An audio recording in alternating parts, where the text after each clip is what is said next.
Hi, this is Phil with Abus Mobile Security. Today I want to show you the function of the Element 285 and 290 non-alarm disc locks. This is the 285, which has the 5mm bolt. The 290 has a 10mm bolt to fit into the larger vent holes. To use the lock,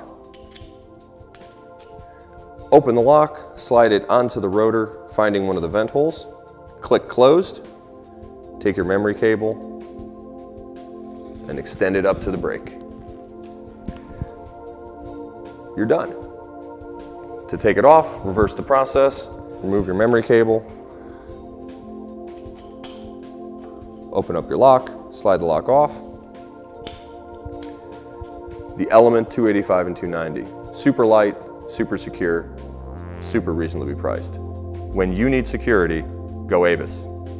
Thanks for listening.